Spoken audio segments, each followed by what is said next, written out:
Hello.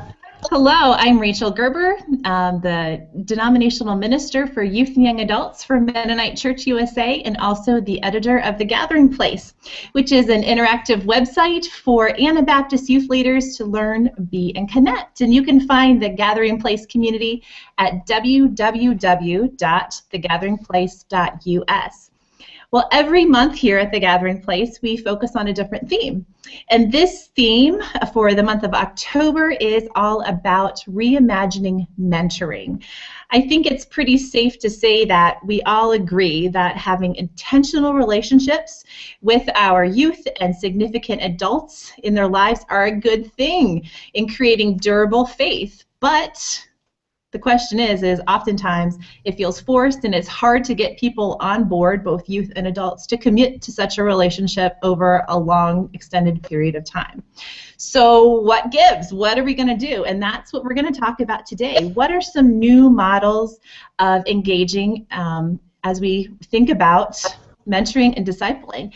And today I am thrilled to have Michele Hershberger, who is Bible and Religion professor at Heston College. And she's here with us along with her class, Exploring Ministry, and we're thrilled to have Michele talk with us today about what are some new models to think about as we approach this mentoring conundrum. So welcome, Michele, to The Gathering Place for this hour, and we're thrilled to have you here. Thank you, Rachel. And just let me say from the beginning, I'm honored to be here. And if I talk too fast, text Rachel, or if I'm cutting out, and I'll slow down or repeat or do whatever we need to do. But I'm glad to be here this morning. I'm going to basically do three things. Just a very brief minute or two on a definition of mentoring and why for so many years it's been a very important piece of youth ministry and ministry in general. Talk about just to admit that it's not working, why it's not working, and then I have three takeaways, three alternative solutions that hopefully give the best of what mentoring brings without all the baggage and the problems. Does that sound okay? I guess everybody's muted, so okay, here we go. When I think about mentoring in the very traditional sense, I think about one adult plus one youth on a regular basis being together intentionally to nurture a spiritual friendship. On the surface, doesn't that sound great? And yes, it is great, and research backs it up that it's great. I'm going to go all the way back to 1994.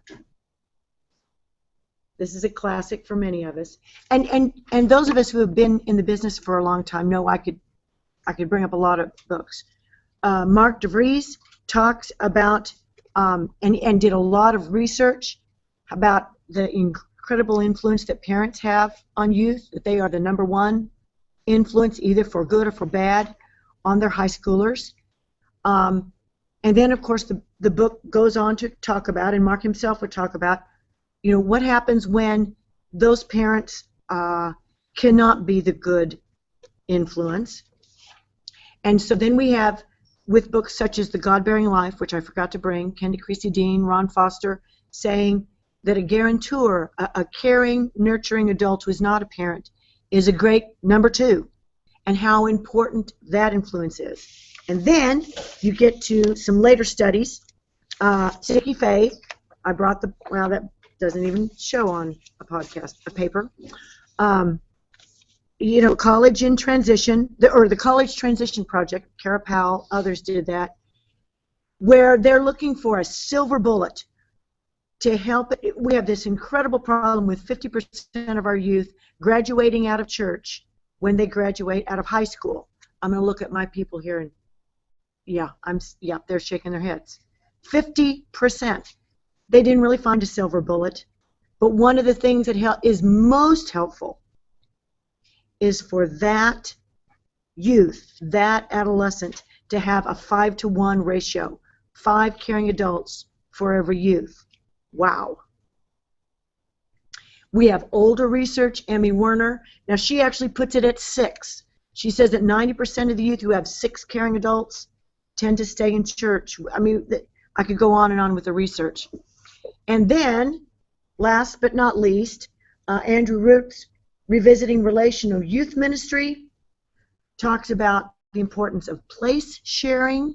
He kind of spins it in a different way, but the importance of mentoring in that.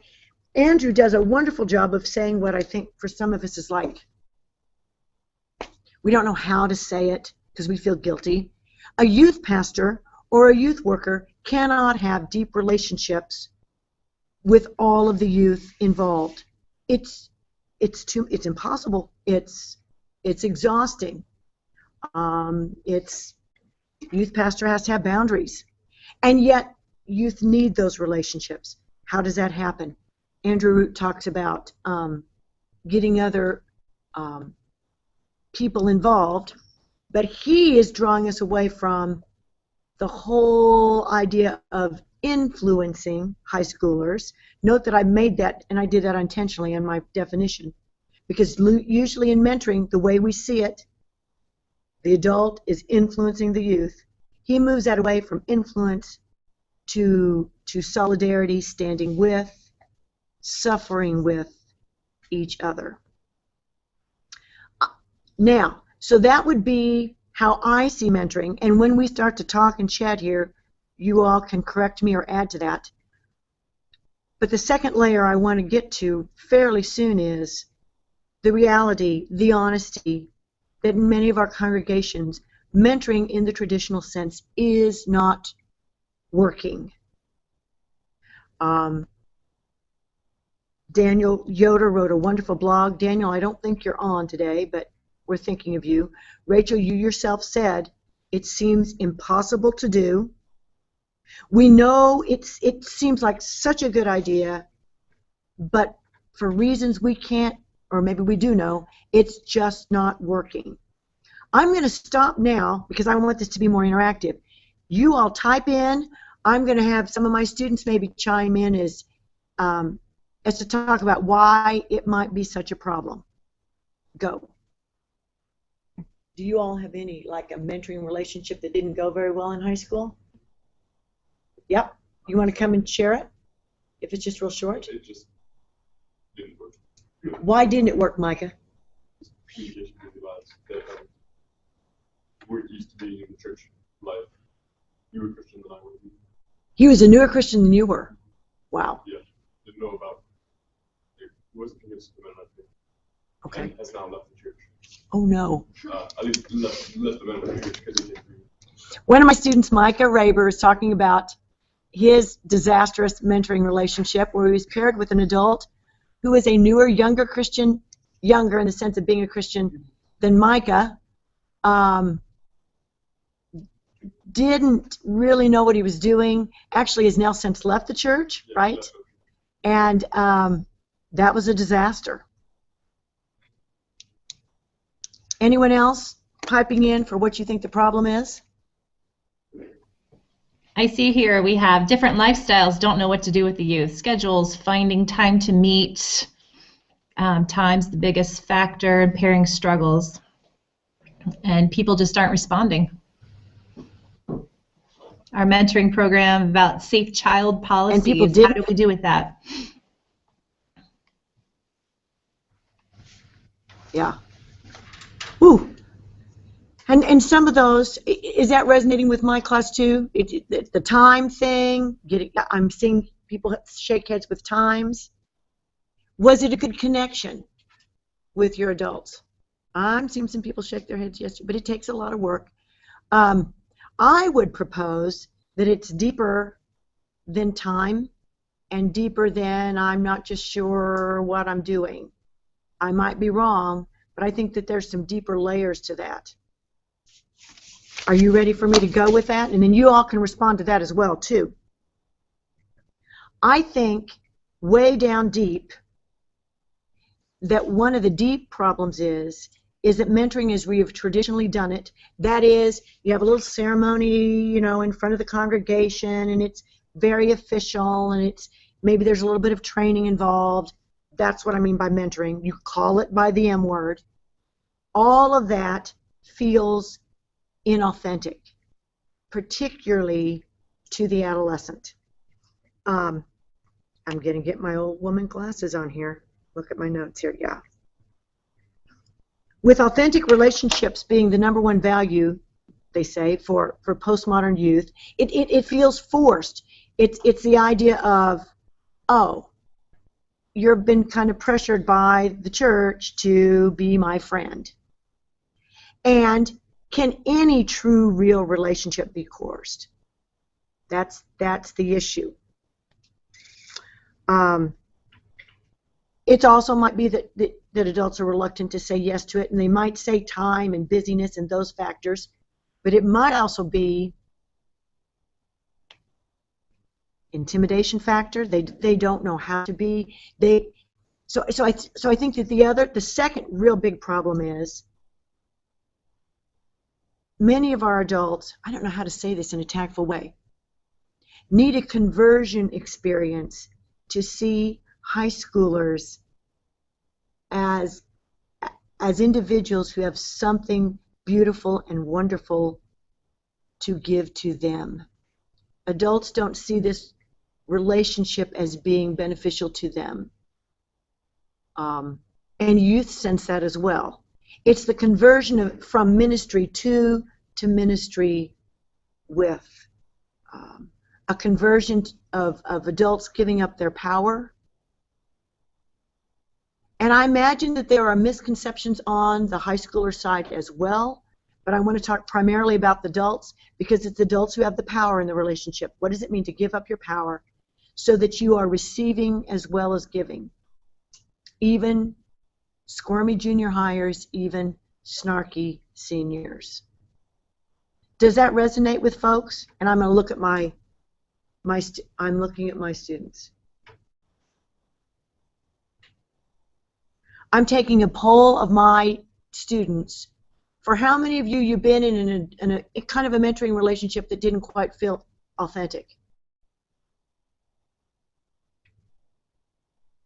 Only 50%, so that's really good. Okay. Rachel, any comments coming down the pike? Not at this point. We have just a few questions that I don't know if you want to address at this point or further on, as how many Mennonite churches actually have formal mentoring programs, as well as what can we learn from churches who have mentored young people but didn't have such formal programs. And maybe we'll get to that second question, but just did most of your students participate in a mentoring program or have churches that offered one? I think yes. I'm thinking 3/4 of 12. Do the math. Yes. Yeah. Now I'm going to look at, was it formal class or was it more informal? Okay. Like how many of you, it was something that was announced in front of church, or maybe you stood and got someone to pray over you? No? There was training. But there was training. Some others? What'd you say, Abraham? Like praying. There- only have like Okay. But just a praying over the youth. Okay? we did. I mean, I was the. You were the youth. Yes, Micah, yes. Yeah, you were the one and only. Okay. I mentored a lot of students, but it wasn't like the church asked me. Well, Okay. I'm a sponsor. And, Okay. But I did a lot of mentoring with the students, with Yeah. my youth, Yeah. which some of them are still in church. Yeah. In their 50s. You should come here. Are you willing to say this here so I can see you, Gracie? Yeah. Gracie's going to talk about from her perspective. Here we come.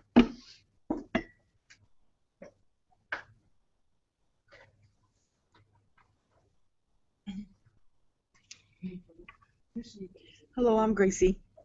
And back home when I was a youth sponsor, I had a lot of youth, but mostly young ladies that kind of, I wasn't their mentor, I was a sponsor, but they kind of got attached to me. Mm-hmm. And I spent a lot of time with them talking about girl things and about growing up and in high school. So I'm honored that I'm still friends with them. These young ladies are in their 50s. They have families. And when I go back home, I still meet with them, and we talk, and we still laugh, and we still have a lot of fun remembering how when they were young and how we did things. And there wasn't a praying over me or a praying over the youth. It just like, okay, you're young, you can handle the youth, you're a youth sponsor. And that's how I ended up in that job. And I think that at this age, I still do mentoring, and I love it. I love spending time talking to youth. And one of the things, I guess, it keeps me young. Yeah, it makes me feel young to be able to talk to students. Thank you. There, an example of something that really worked. To answer that first question, I do not know how many Mennonite churches have official mentoring. Does any like Bob? Do you know, or Kurt?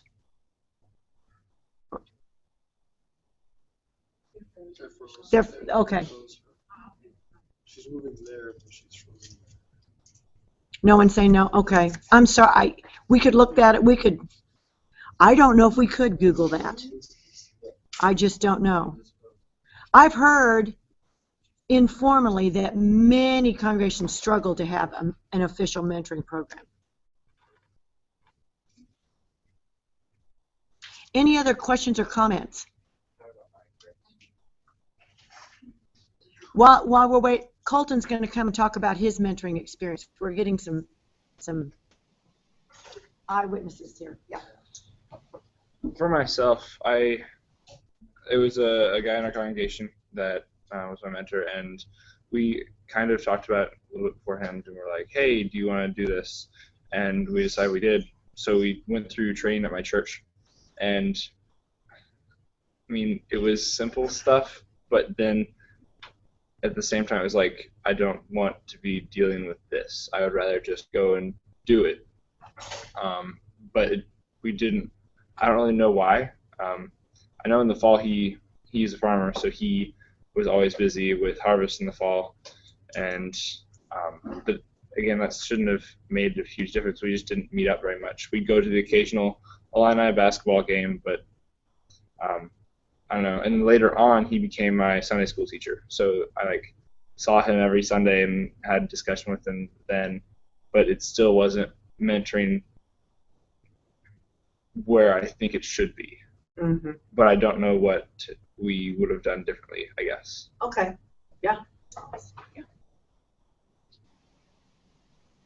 Michele, it sounds like Bob said that at Indiana-Michigan conference, about 2/3 to 3/4 he guesses do not have a participating program. And then another question that Kurt raised was, why are small groups at church, like the intergenerational groups that are already happening, valued and seem to work, but this isn't a model that is seen for what a mentoring relationship could look like. So I have a sense that that's where you're going to go. That is where I'm going to go. And you cut out a little bit, but I think I understood that,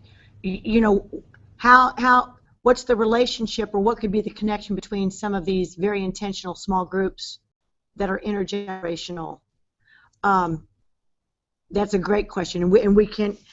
I'm gonna slice the problem one more time, and then we can go to some of these solutions. And I don't know. It looked like we were frozen here a little bit. I don't know if you heard Colton's story or not. I don't know. Yeah, you did. Okay. Here's the conundrum, and I thought that Daniel Yoder alluded to this as well. If mentoring is programmed, and by programmed I mean very upfront, very intentional, could include training, all of which I love the training thing. But if it's programmed and official, then you deal with the problem of it feeling inauthentic, and at least possibly. Now, I didn't hear Colton say this, but at least some feelings from the adolescent side that, oh, you've been kind of guilted into meeting with me. Yeah. And the adult maybe is a little bit scared of it because it seems like, oh my, an official role. I haven't been trained in youth ministry. I know how to fish. I'd be glad to fish with Colton, But mentor, wow, that's scary. But on the other hand, if mentoring isn't programmed, my fear is that it isn't going to happen, or that it happens so little that, now you might have Gracie Tijarinas who do it enough. I mean, yours was kind of, so how do you get the intentionality without getting the inauthenticity? That would be what I'm seeking to do. I'm looking at my notes here. And I think underlying all of that, again, is that need for a deep conversion experience. So I'm going to talk about that too. I actually have then 3 ways that I think that we could work at this that fix some of the problems and actually keep some of the benefits of mentoring. Those 3 ways are this: going covert, and I think, Gracie, your story is an illustration of that. And by that I mean we talk to adults about what it means to have a spiritual friendship with youth, but we don't do the big splashy intentional thing. Number 2, what I call missional discipleship initiative groups, something that Marvin Lorenzana created and is supported by Mennonite Mission Network, and I'll go into greater detail in a minute on both of those things. And the third strategy being preaching and teaching for this type of conversion.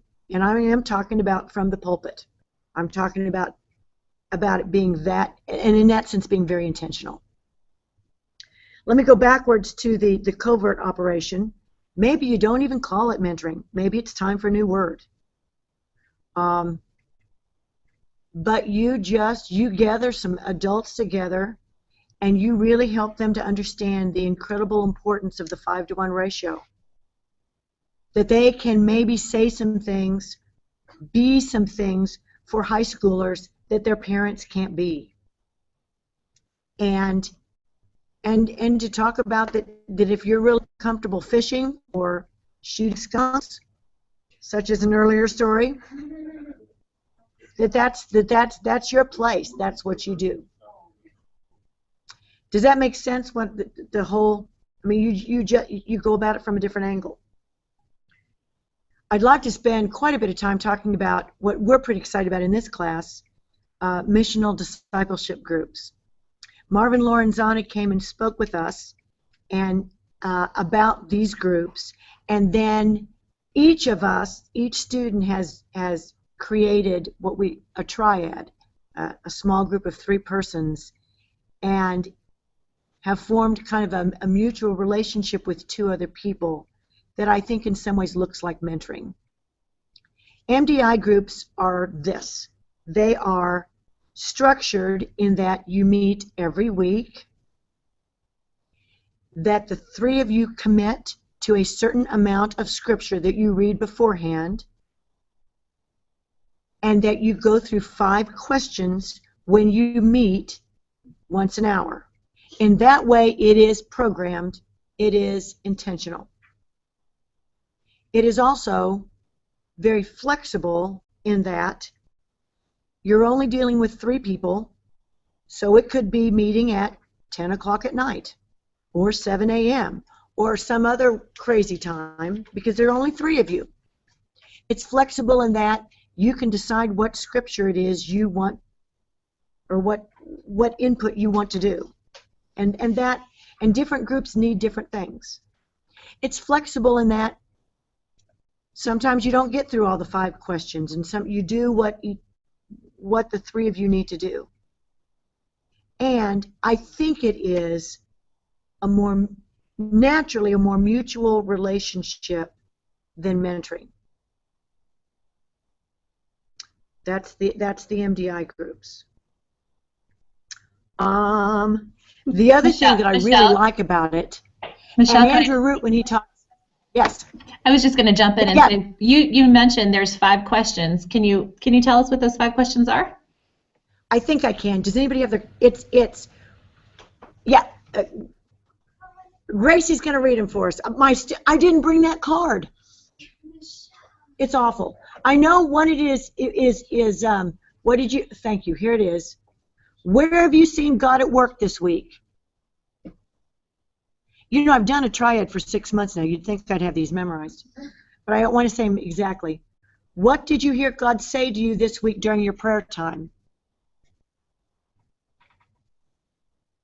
What have you learned from the assigned scripture reading this week? How have you shared the love of Jesus with others this week? And where have you fallen short this week? They are great questions. I'm in a triad with 2 other women, and one of them would not see herself in a community of believers. We have marvelous times.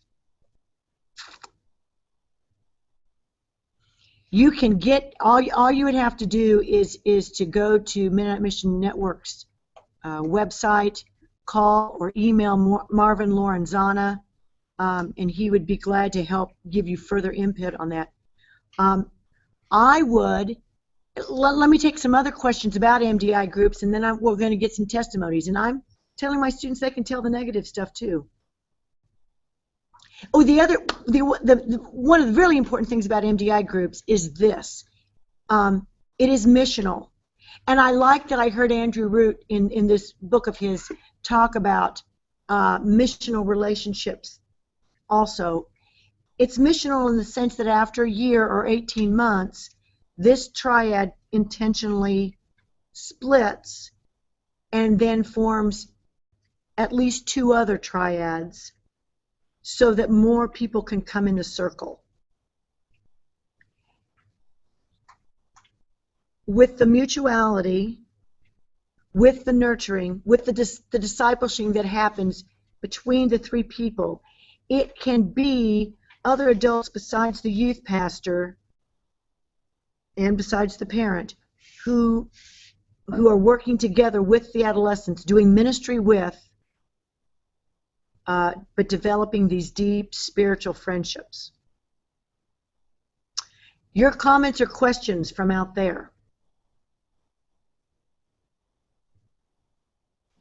I'll just read here from Ashley. She said, when I was the youth in a program, we would meet as a broad mentoring group once a month. Then we were responsible for meeting together alone once a month by ourselves. For us, I would just go shopping or get ice cream. There was no pressure to talk about God, but sometimes it came up, and she felt like that program worked for them. Also, the mentees were given opportunities to choose a mentor, writing down a few people in their church that they valued. Not that they were numbered, but then the leaders of the mentoring program contacted us together before. This way the youth felt more involved, that the mentors felt honored to already have a relationship, and that they deepened that relationship. Yeah. Ashley, that sounds really good. That's how it was in my church. Cassidy's saying that's how it was in her church. And that felt good to you, Cassidy? Definitely. Yeah.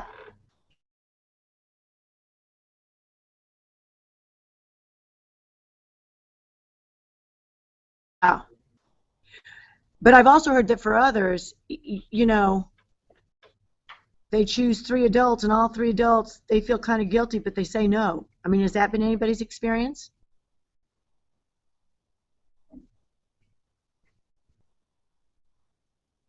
Yeah, yeah.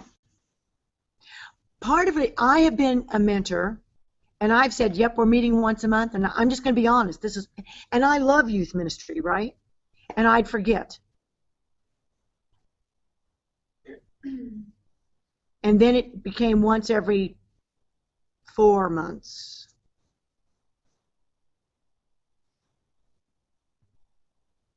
And that was actually the experience of my 3 children. The mentoring that they had, it didn't happen very much.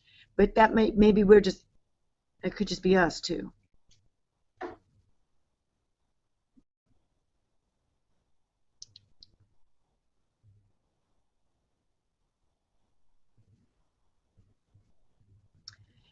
Any other questions? And I maybe might have some couple testimonials about MDI triads.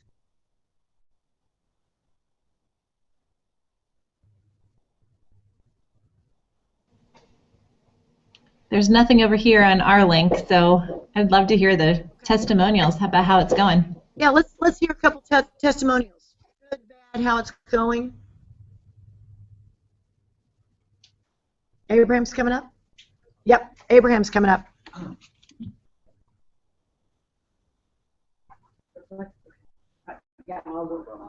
Yeah, just go talk right there. Hey, good morning. I'm Abraham Mateo. My Triad group, we get together every once a week for an hour, and that is on Saturdays around 9 o'clock. When we start our Triad, we usually just open up with a prayer, and then we begin to read the chapter.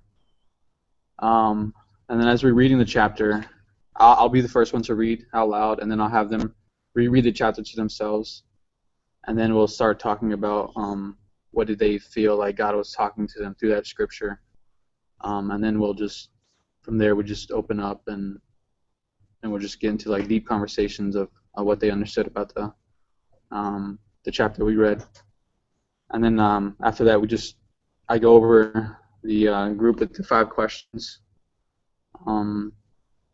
But yeah, so far it's been really well. I can tell that they have a hunger for the word, because they always come back and ask me, hey, can it be more than an hour? Can it be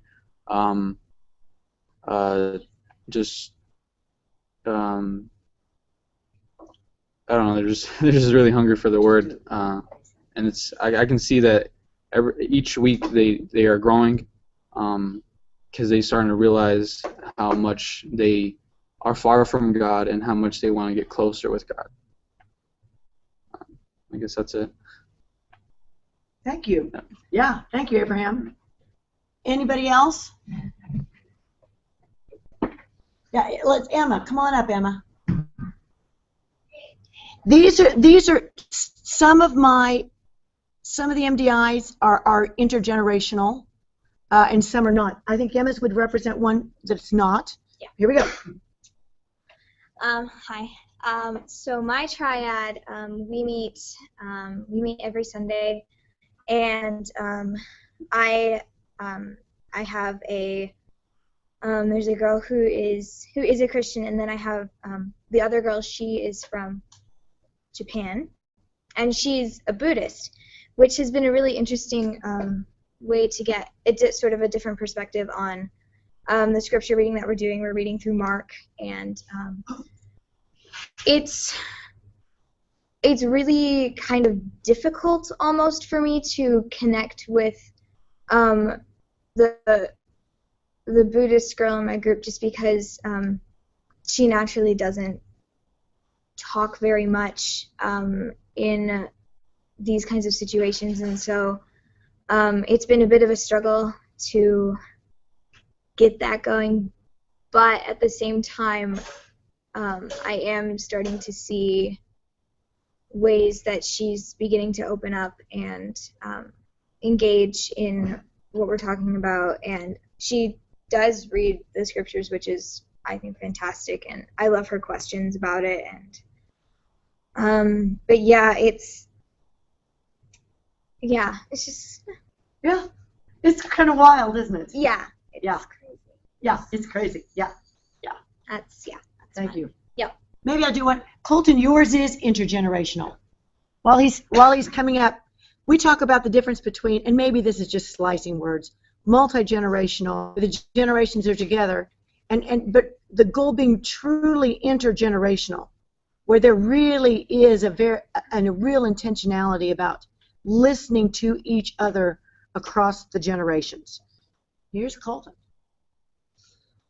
My group is myself, another college student, baseball player, and a guy that's in his mid-70s. So there's a little bit of a difference there. For us, it's not so much talking that's an issue. We have good conversation when we meet. It really is trying to find a time that works between schoolwork. The guy has baseball, has practices and games and stuff, and he's busy a lot, as well as his homework. And the older guy, that he's very involved in the church. He's the chair of the elders, he also has a lot of responsibilities. So having a time on a day that specifically works doesn't necessarily work for us. So it's usually across 3 days, either Friday, Saturday, or Sunday. But it is one of those 3. And we meet together, we talk about the 5 questions, and then we dive into the scripture, and where we've been looking at James, and that's been really good. So I guess what I've enjoyed about it is the fact that we've had that different perspective, very different life experiences between the 3 of us, and that's something that I've enjoyed, and look forward to continue having. Thank you. Colton, as you're walking right, I'm going to ask Colton, is it mutual? I think so.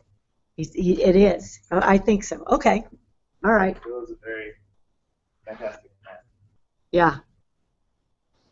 Hey, Michelle, there's a comment here and a question about, does anyone just do mentoring around the exploration of baptism? Or how does that functioning kind of relationship happen in that? I actually do quite a few workshops, seminars and things on baptism connected to the book God's Story, Our Story, and I know that a lot of people do that, and I think it's really, really important. I just would hate to see it be the only time, and unless that starts a 4 or 5 year relationship, and that might be one of the times, because of the intentionality of the baptism itself, that the programming of the mentoring relationship doesn't feel inauthentic. And I actually get more positive. I hear more positive things about that type of mentoring than I do. They're in junior high now. We're going to set them up, 1 adult, 1 youth. Here we go. But you know, Ashley's got some things that are working. So, I mean, I think in some places it does work. I also hear though that sometimes it doesn't.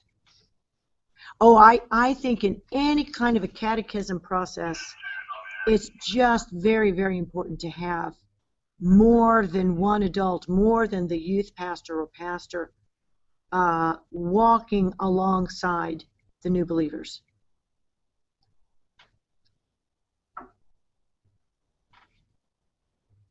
Other comments or questions? I have a question. I don't see anything coming up the pike right now from the others, but my question is how do you, I hate to use the word convince, but I will use it. How do you convince adults in your congregations to, like you said before, like release their power or see that they it's a mutuality, something that they are also able to offer? How does that actually happen to gain momentum and steam, and for people to understand the mutuality and the gain that this happens, that this can produce? Yeah. I think it's impossible I do see it as a conversion experience. And we can't transform other people. We can't convert them. We can only maybe, in a sense, prepare ourselves and prepare our church. We can maybe get up to the doorsteps of a new conversion, but that's the Spirit's work. And part of this comes off my dear love of biblical hospitality, which I think connects here as well. I think one of the reasons that mentoring sometimes doesn't work is because adult thinks, oh, okay, I'm the big guy here. I've got to teach this youth something. And there's an element of truth in that. But it feels like a power play. It's the strategy of influence, which is not, I think, true incarnation. It's us loving to wash other people's feet, but kind of hating it when people wash our feet. So I think you talk very directly about this conversion, this attitude change. And this, if we could really get each other to truly give up some of our power, so that high schoolers who help lead worship on Sunday morning aren't just tokens, or the youth who are on committees aren't just tokens, or the youth in a mentoring relationship aren't just tokens, but feel that they're who they are is really valued. I think it changes everything. So you preach from the pulpit. You preach about the story of Jesus and the Samaritan woman. And Jesus wasn't just manipulating that situation. He really wasn't thirsty, but it was a way to kind of snag her. No. The disciples had the water bucket. He needed to drink. It's noon. He needed her help, and he validated her. And we all know that story from John 4. But the gift of receiving from the other is huge. Another wonderful story is Jesus and Mary and Martha. Jesus needed somebody who would listen to him. He needed to give. And Mary got it, and Martha didn't. The mutual submission, the revolutionary subordination in Paul's epistles, that stuff is huge. So you preach it. And I think more youth pastors like me need to tell our stories of when we didn't get this, and it was all about us. I remember the day at Wichita 95 that things were going really badly on drama team, and I was in tears, and one of my high schoolers came to me, and she said, "What's wrong?" And I lied to her. I said, "Oh, I have allergies," because I didn't want her to know that I was crying and falling apart. She's really smart. And thank goodness she stuck with me. She looked me right in the eye and she said, "Michele, can I pray for you?" I could about cry. Oh my goodness. And that is the day that my youth ministry got turned on its head. And every once in a while I still need that conversion experience. The old Michele still pops up. But that was a day that a 15-year-old was Jesus to me. That does not mean that there are not days where it's really difficult. And that's where, and I'd have everybody read the book Revisiting Relational Youth Ministry by Andrew Root, because he talks about sometimes we don't just suffer on behalf of the youth, we suffer maybe sometimes because of the youth. Sometimes they are hard to be with. Sometimes we're hard to be with. But if it's not about me giving my wisdom to you, if that changes, if that conversion experience happens, then there is a whole new place for true relationship to begin. I would hate to ask my students if I teach differently. I don't know. They probably feel coerced to say yes. I can teach in such a way that I'm the only one who's got knowledge, or I can teach in such a way to realize that each of my 12 students in this classroom have something to offer me, a unique picture of Jesus. I don't know if that makes sense or not.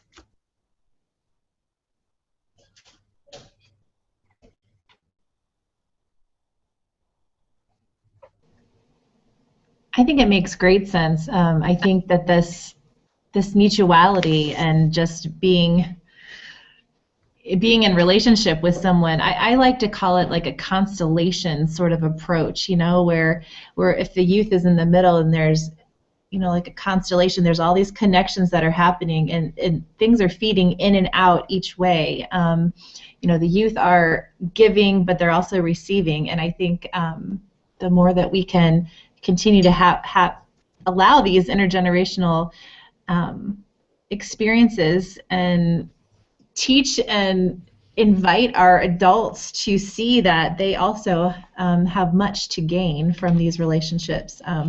We're on the right track. Question from Lisa here. she's particularly interested in authentic intergenerational connection in the congregation, even just beyond the mentoring relationships. Do you have any additional thoughts about that? Or even how to expand the triad concept beyond just the mentoring? Right. Although, and not that I'm, I hope it's not just the fad of the year. I really am pretty excited about the triads. I even think the number 3 changes the dynamic instead of just one-on-one. Marvin's original vision for the triad was that there be a, and this might sound paternalistic and weird, but there's also some sense to it. A Christian who's been a Christian for a very long time, maybe someone who's not been a Christian for, and I hate to make this in like chronological years, but just years of walking with Jesus, someone who's not walked with Jesus for quite as long of a time, and then the third person being someone brand new to the faith or someone still who hasn't decided. And that's the triad.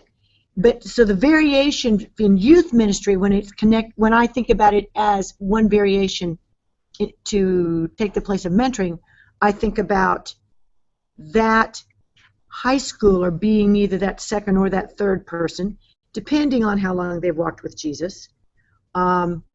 But again, there's that mutuality as it's supposed to be discipling each other. But Lisa, some other ways that you do that, and I think this has to go with, you have to be doing the conversion thing along with it. But you just, when you have a women's supper club thing, that you just very intentionally make it warm and welcoming for younger women. That you form a motorcycle club at church. My husband would love this, and it's for everybody who can be old enough to have a motorcycle driver's license. That there's just some thinking on the part of, there's just some real intentionality about mixing the generations. You all go on a weekend retreat, and the scavenger hunt is to find one person who's 10 years of age different from you and do blah, blah, blah, blah, blah. And then through the course of that retreat, then the pastor gives a clear vision that the two of you continue these conversations for 6 months. You do this weekend retreat, and once every 2 hours somebody rings a bell, and you find that same person who's either 10 years younger or 10 years older, and make it even fun and say the same birthday month. I mean, you can do all sorts of fun things. And you get together and you share.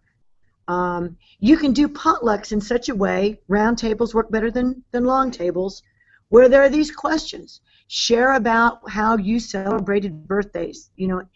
All that little things that create bridges across the generation is good. Yeah. I don't know if that helps enough, Lisa.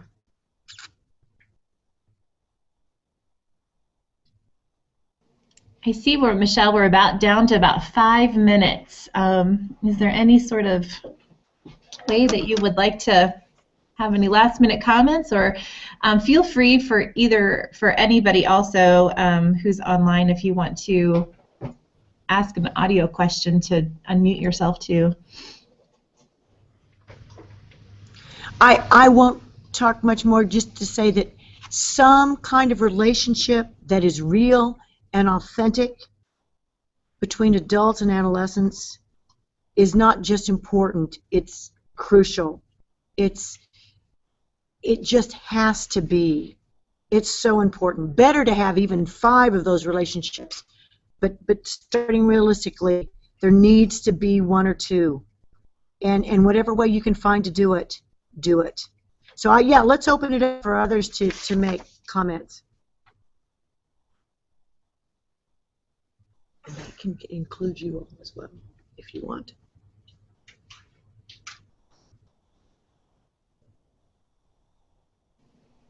Clayton, do you want to talk about what you just wrote about intergenerational can't be programmed? Yes, I think I can. Yeah, so just in some of the conversations I've been having with a variety of people around this, including Michele, which is interesting, just talking about how the intergenerational piece really can't be programmed. It's not a solution that in some people's language would be a technical solution, like if I just do this, it'll be solved.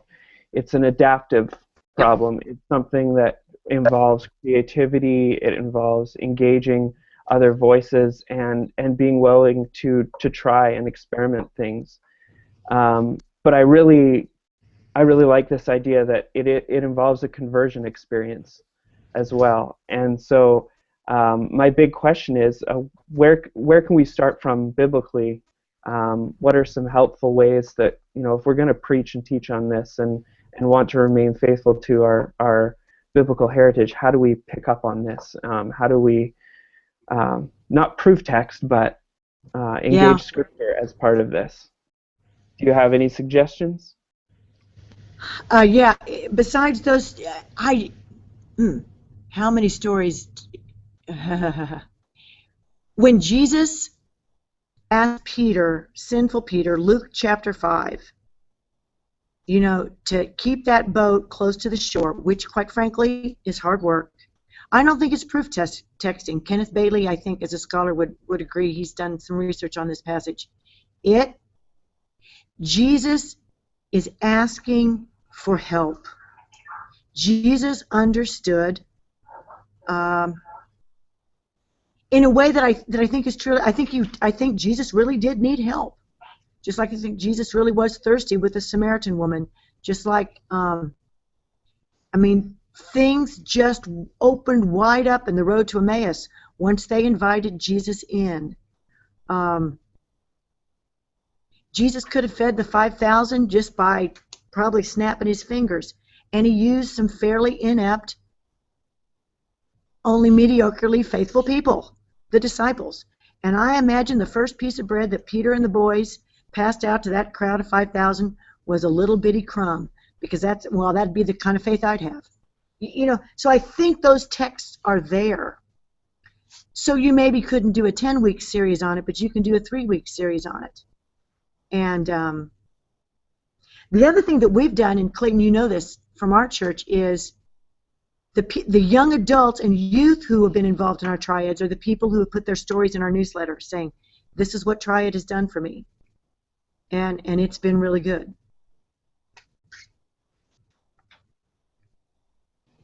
Well, thank you so much, Clayton. Great question. And Michele, I really appreciate you and your class joining us today, talking about this mentoring conundrum and how, like you said, what does it mean to still be intentional? We have to be intentional in creating space for this to happen, because like it or not, the reality is if we don't have some element of intentionality, it most likely will not just happen organically. However, how do we still not get that inauthenticity? And I think this natural, organic happening of intergenerational commingling is one way to do it. And it's like Clayton said, it takes creativity, it takes working together, and it is also very contextual. As much as I would love to come out of this gathering place month and being like, bam, here's your new something to follow, like that's just not the answer. That's not how it's going to work. It's a lot of hard work of working together with those people that really care in your congregations to talk about how do we create a congregation where everyone has voice and we really know each other and are known by one another. So thank you so much, Michele. Go ahead. Yep. And just to say, I'm sorry, 20 years ago, this podcast would have been, here are the 6 things you do to start a mentoring program. But you're right about content. You can't do formulas anymore. And yet there does need to be structure. So, yeah. Well, thank you for giving me this opportunity, and blessings to each of you in your ministries.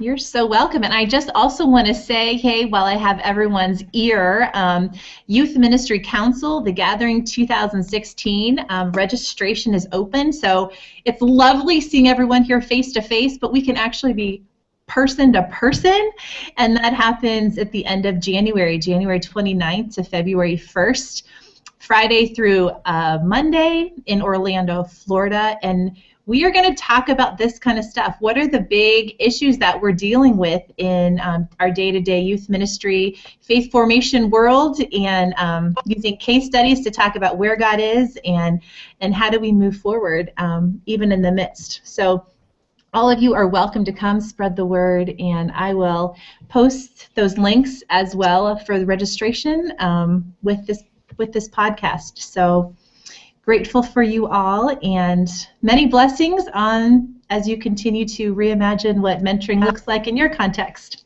So take care, and we'll see you later. See you next month. See ya. Bye.